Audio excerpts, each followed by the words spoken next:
Welcome everyone to our talk, Making Big Changes with Confidence and Support. And we're going to talk to you a little bit today about how you can go ahead and do that by talking about our own journeys, how we made them, and invite you to just imagine, think about, project out into the future how you can make changes for yourselves. So I'm Alicia Drucker. I have spent 13 plus years as a software consultant. I've held a lot of roles. I've been a project manager, program product, all the P's manager. I introduced Agile to TableXI, which is the tech company that I worked for most recently.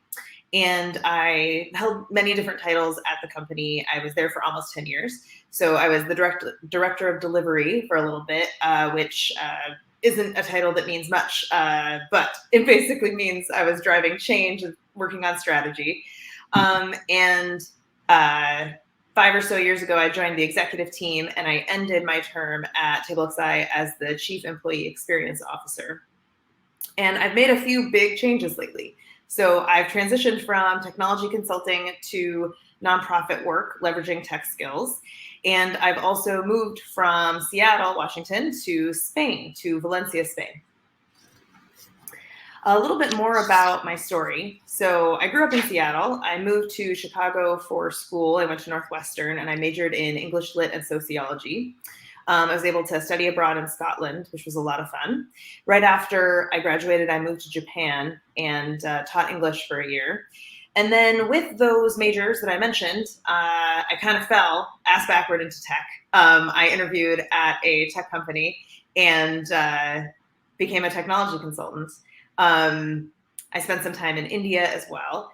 And then I got married, had a couple of kids. I had tons of support from TableXI to do what I wanted to do. I moved from Chicago to Seattle, continued to work for TableXI. I worked part-time at different times with TableXI. And with COVID and a difficult health diagnosis, I finally decided to move forward on the path that I wanted to be on after inertia was kind of taking over for a long time. And I made those moves that I mentioned before into nonprofit and to a whole new country. All right. Hi, everyone. I'm Judith Sol-Dyess. And my background is in fine arts. I'm still a practicing artist. It's actually my studio, but I put flowers on there today so it didn't look super messy. So I've also held a lot of different roles in my career. I've worked in human resources as a developer. I was awful at it. Then I worked as a project manager. And one of my latest stints was a chief delivery officer. So those are some of my jobs, right? But I also really like volunteering. And so I really like to work with organizations that help women and veterans learn how to work together in projects and in project teams. And so I actually moved from Spain to Chicago when I was 13. My mother's American. We went to visit, decided to stay. And so I left behind that whole entire part of my life, right? Like my family, my culture, my language, my food. And I ended up going to school in Chicago at the School of the Art Institute of Chicago, where I met my wonderful husband.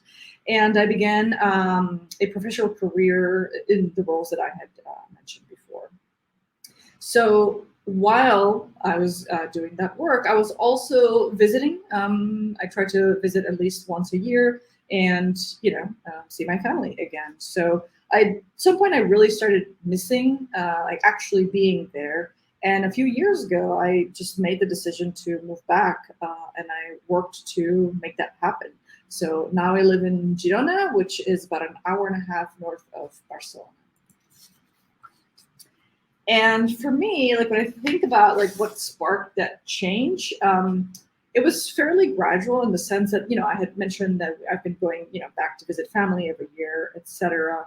Some of the other things that were happening at the time was that I had like an increasing sense of like rediscovering the culture that I'm from.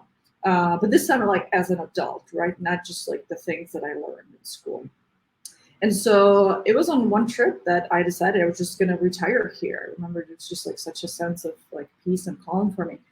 And like, I know that I'm getting older, but like retiring was still a really long ways away. And I was like, I don't want to wait. Why don't I could just move. And like my husband and I don't have kids, he's retired. So I was like, logistically, like this shouldn't be very complicated. So like, why not move sooner? So that was, that's basically what sparked the change for me.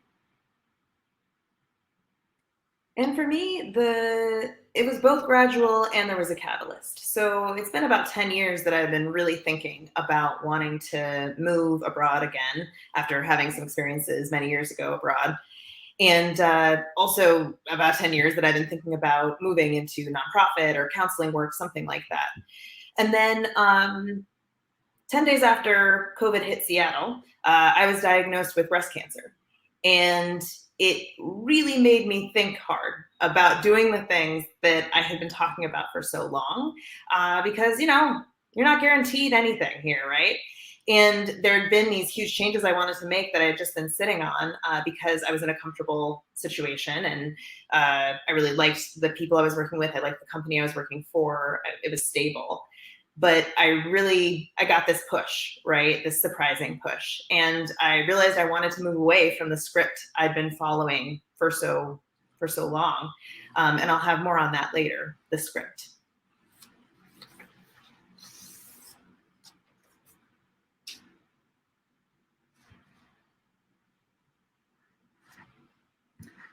Go ahead, Judith. Sorry about that. I was like, wait, I think we just changed the order of this. So when we think about, or when I think about the things that influenced my decision, I'll tell you that like Table XI, my employer has always been like nothing but supportive. In fact, I should put this right here because they're gonna love it. And so working with my employer, also working with a professional coach was very influencing for me. I'll talk about the methods for that a little bit later. And also like Alicia was my mentor. I think she still is. So she was, always extremely supportive and she helped me plan the work and work the plan. And honestly, like she was a bit of the kick in the pants that I needed. So thank you, Alicia. And also I had a very supportive partner along the way, like just every step of the way, my husband was there for me, so. Yeah, I think some of my influences were the ability to claim EU citizenship. There's a pathway for that for my family. My family is Jewish and Austria has a law that if your family was forced to leave Austria, then you can reclaim citizenship. So I went through that process and the ability to do that was an influence, right? Knowing that, hey, there's this opportunity for me. Also, knowing that there's healthcare that would be just socialized and available in Spain was a huge influence on me as well. And I think that, sorry, excuse me. Thinking about the political situation in the US and how there could be a reframing of that by being in a different place. And knowing that in Spain you can work to live and also enjoy the fruits of that work with more living time. All of those things kind of played a part in influencing us and thinking about how we would make these big changes. Yeah. I'm with you there in terms of some of the politics as well. Alicia didn't mention this, but like certainly like the awareness of what was happening in Catalonia at the time and in the US had a big influence on me. And also like to your point about healthcare, like I really was interested in living in a country that had socialized healthcare, so that if something did happen to us, we would be able to to be taken care of. So thank you for that. Yeah. Thinking about support. So I talked to a lot of coworkers about this, actually, when I was working at Table XI, and thinking about, hey, how do I kind of change the narrative here? I'd been with the company for a really long time. When I joined it, it was 16 people. When I left, it was 50 people. So it had changed a lot over that time. And it's not that I was so vital to the running of the company, but just I felt a lot of care that it would be the organization that, the organization would be able to kind of continue on and feel like it had the support that it needed. Other things that I considered were, my spouse being on board. Without that, this would have been really hard to do, and it took some convincing, but definitely once he got on board, he was absolutely on board. I also had some models for myself. So I had a friend who quit her job with nothing new, that kind of happened at a key point for me to see, hey, I could change my job too, and it wouldn't be the end of the world. Like, there are options. Everything will be okay. I think it's also important to note that not everyone was supportive. My parents and some of my close friends didn't want us to move. They didn't want us to change our situation. And I do think that that's an important thing to consider, is that not everybody's going to be supportive of big changes. Sometimes you got to rely on people that you wouldn't have relied on in the past. So I did talk a little bit about my support structure, and I was pretty lucky that like most of my family was behind me. The people that I worked with, for sure, my employer, and so I think I've covered support well enough. All right. So we wanted to pause here and ask you what success looks like for you. We want this to be an interactive session. You're welcome to ask questions at any point. But right now we were wondering, what does success mean to you? You can ask in chat QA, or you can just join us and talk live.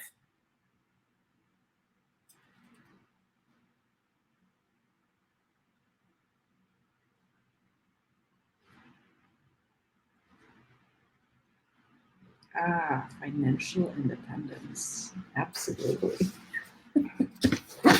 So that's interesting, right? Like, there's certainly different degrees of that. That was definitely important for me, and I'll talk about that in a minute as well. So yeah, I hear you on that one. Yeah, I totally agree. Financial independence is a huge part of feeling like there's just more opportunity open. Mm-hmm. I also see Claire saying success feels like balance for me of time and energy and money. That I think that plays right into it, right? Venetia, I see you feeling empowered to take on new challenges and having a support system to back me up. I think that is resonant for us and what we've talked about so far in this talk today. Oh, healthy work and life balance. Absolutely. That was certainly top of mind for me. But I don't want to ruin the rest of the slide for it. So we have something else. So Alexander was saying earlier in my career, it was money, fresh out of college. That was the only thing that mattered. I've come to realize that success is to live my life and do what makes me happy, especially outside of my career. Yeah, I mean, I think all of this is very resonant. Thank you, everybody, for sharing that. Feels very much on message for this conversation. For me, it's defining success for myself. For much of my life, I've been following the script that was laid out for me. Get into a good university, check. Find a stable job that pays enough to pay off the student loans from the expensive university, check. Have 2 kids, check. Get married, check. Go up the career ladder to help lead a company, check. And, it all worked out pretty well. It was a winning combo. It's not that I'm complaining about it, but I realized when I had hit everything on that script that I wasn't following the path that I wanted to follow. I was following what I thought needed to be followed. And don't get me wrong. I love the marriage, love the kids, love the time I spent at the job. But I realized I really wanted to define success for myself differently. And so now I define it as doing the things that I feel called to do, even if they aren't the objectively obvious or easy or stable or predetermined ones. So along those lines, like, I just don't have a script. Like, I've tried really hard to have a script and to know what my goals for the next year or 2 years should be, what my future will look like. Like, that's just not me. And I had to just come to terms with the fact, certainly Alicia tried to help me. Claire, who's on the call and hiring was also, also tried to help me, but like, it just was not what was going to happen for me. And like, I still can't tell you what I'm going to be doing in 2 years. So for me, like just making the move, like doing it and figuring out the rest later, like that was a success. Certainly with a backup plan, but like just making the move was important. And as far as tangible goals, I will say that like I also wanted to make sure that I made enough money to live. I didn't need to be rich, as it turns out I'm not. But like I wanted to make sure that, certain level of my financial independence to some point, was still there. And so, I mean, that was success. And more than anything else, like I wanted to live more than work. I'd gotten to that point where I did it backwards. I worked more than I lived, and I'd had enough. And so for me, success was being able to reverse that formula. So now we're going to talk about how we actually made, some of that happen. How we've talked about planning and executing on that vision and the goals. And so while I talk about how I did that specifically, we're going to share this visual, which is something that really resonated with me, and Alicia will get into it a little bit more as well. But this is something that I started working with when I hired a professional coach. The coach that I worked with helped me think through my leadership traits. We did one of those EQI 2.0 surveys, and to think about like how the decisions or how that impacted the decisions that I made. So as it turns out, like the thing that I'm best at is handling stress. The thing that I'm worst at is optimism. That's a pretty clear formula for inertia. So then we also worked through this, the model for managing complex change, so that I could, identify like what components were missing, so that I wouldn't, have as many false starts, and I could, plan how I needed to fill in those gaps. So Alicia is my mentor. We had a Trello board because we're project managers, and that's just how things happen. So we put that together and we worked off of it. While we were doing that, I knew that I needed to start a business in the U.S. So I'm a sole proprietorship LLC, and I did that to make sure that US-based clients could pay me easily, regardless of where I was. I did that through Stripe Atlas. Look them up because when I did it, they had a promotion going on where women founders didn't have to pay anything to establish a company. So I did that for free. Yay! And then I continued discussing options with my employer to make sure that I was still like working there for a couple of months, like after I transitioned, because like dealing with bureaucracy and logistics is no joke. Like that's for real. And the only one thing that I'm bad at in my entire life is dealing with taxes, right? Like that's just not a thing I ever want to touch. So I did some research on companies that specialize in expatriate taxes and hired them to just tell me what to do and what to fill in the box. And I just write them a check once a year, and it's great.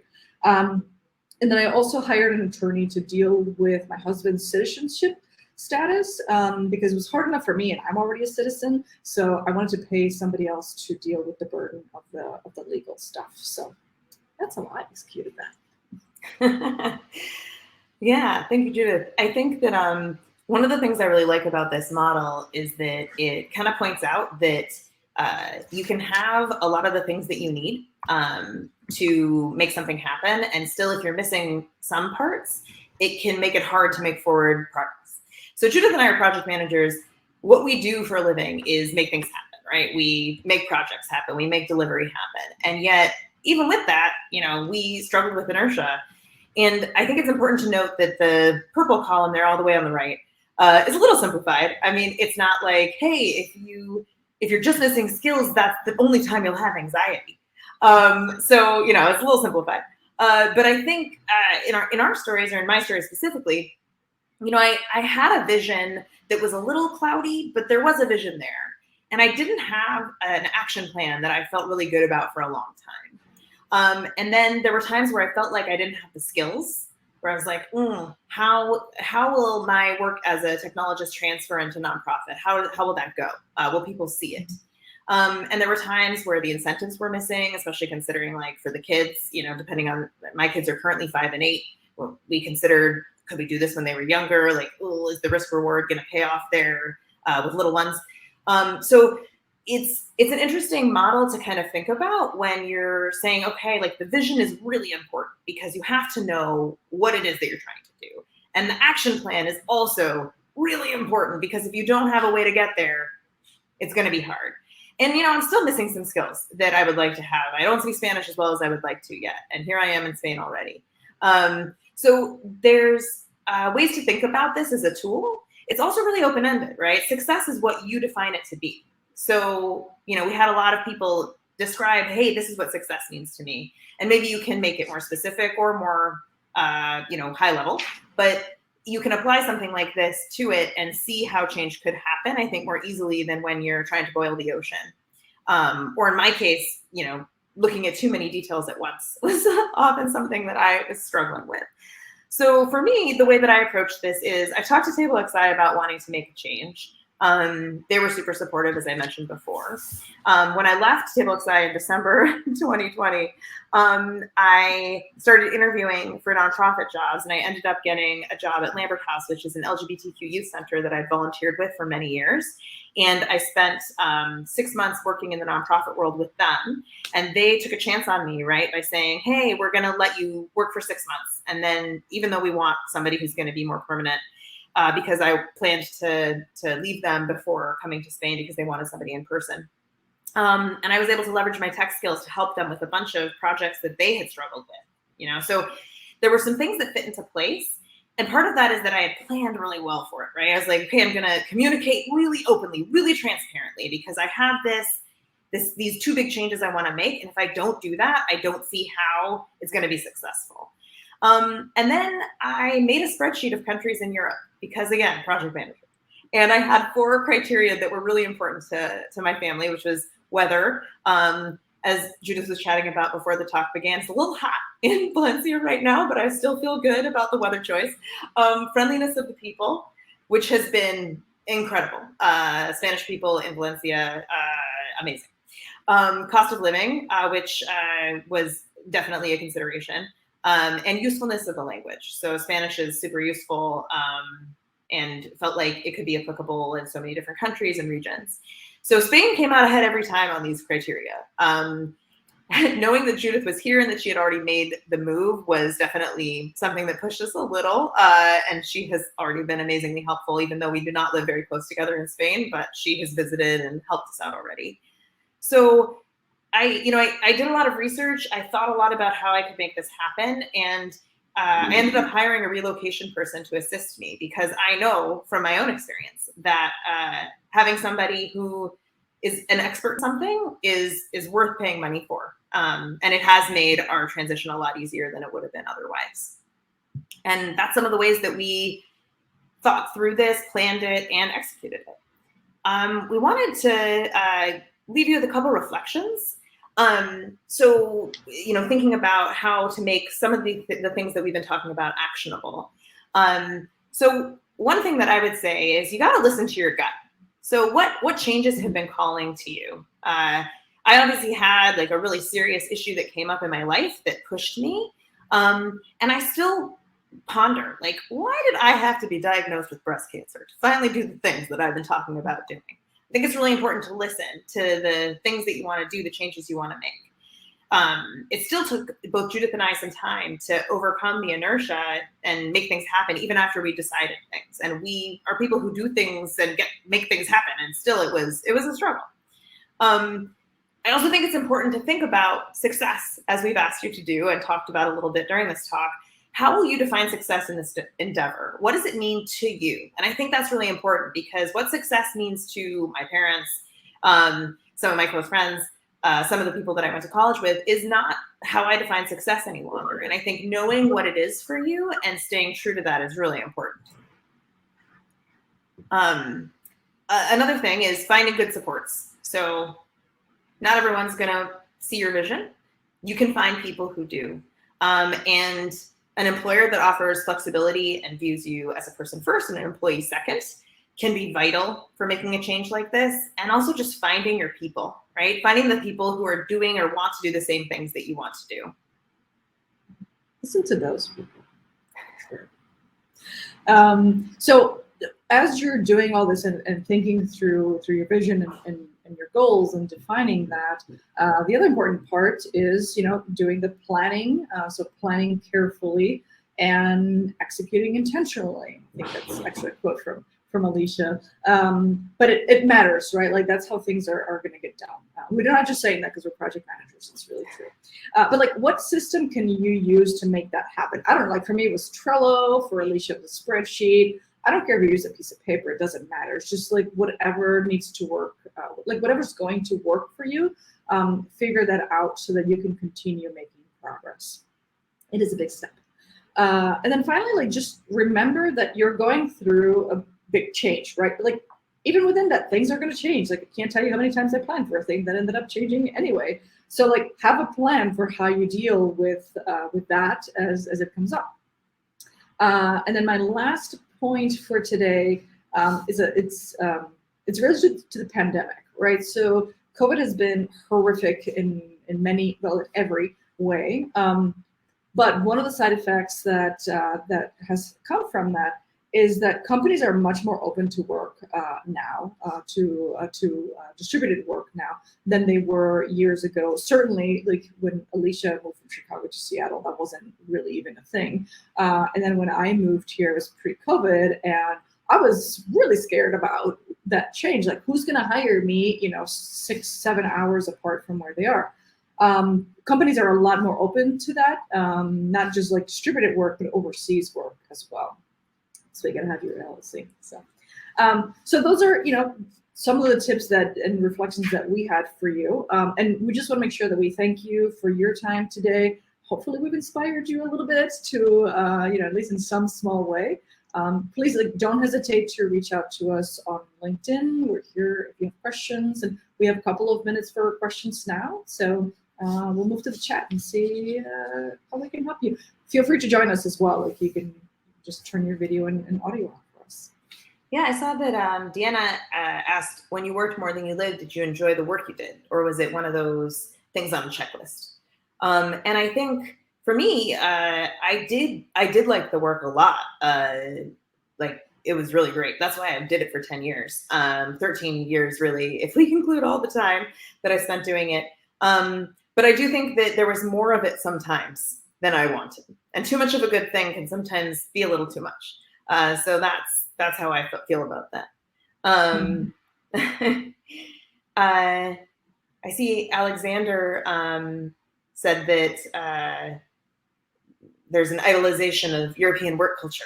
The Scandinavian countries, I think mainly, are the ones mandating the 4-day work weeks.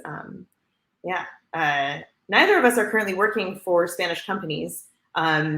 I may at some point. We'll see. Judith may too. But they do take a siesta time for real. Like everything closes from 2 to 5. So I'll leave you with that. So one of the things to address that, one of the things that I did is now that I freelance, basically, I've put in my contracts that I work Monday through Thursday. Sometimes I'll still work Fridays, right? And like depending on what client it is, I don't always do it. But I'm absolutely at my best when I work 4 days a week, and I'll tell you, like 6 hours a day is the right number for me. And I'm just so much better off for it. I do really good work, I gotta tell you. But my mind is really in it, and I'm more focused. So I completely support the short work week.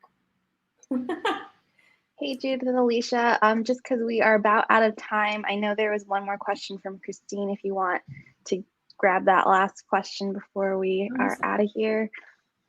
Absolutely. I think that I just talked a lot about what I wanted to do. Honestly, I talked to all sorts of people about what I wanted to do. And I think people who are going to be supportive spoke up and said, I support you in this. Like, that's amazing. Like, how can I help? Or do you want to just talk about it?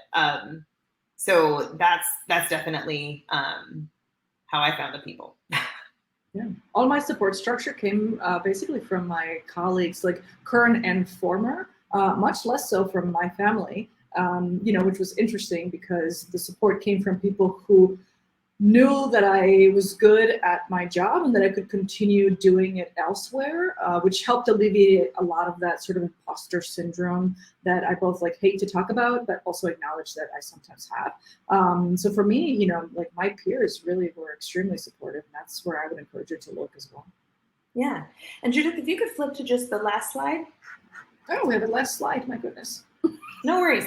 Just in case folks wanted to look us up on LinkedIn, you can do that there. If you have more questions, and Deanna, I saw we didn't get your last one, happy to answer that via LinkedIn or later on in ChaiWitCon. Awesome. Thank you two so much for sharing your stories. It's so great to hear. Thank you. Thank you, everyone, for your participation and engagement. We appreciate it. Yeah. Adios. Hasta luego.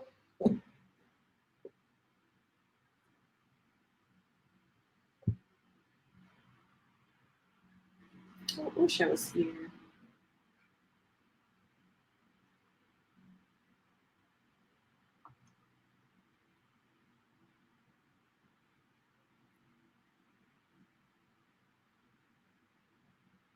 Thank you, Anna. I think Anna was actually one of my the students at Code Up, which is one of the nonprofits that I volunteered for. That's awesome. Yeah. It's a great group.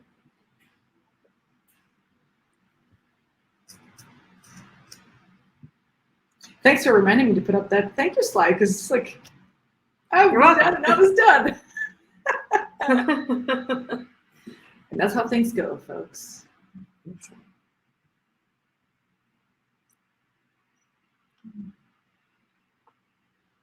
All right. Well, hopefully the rest of the sessions they have are interesting and engaging. I'm glad we have time to enjoy those now. Yeah. On our bit.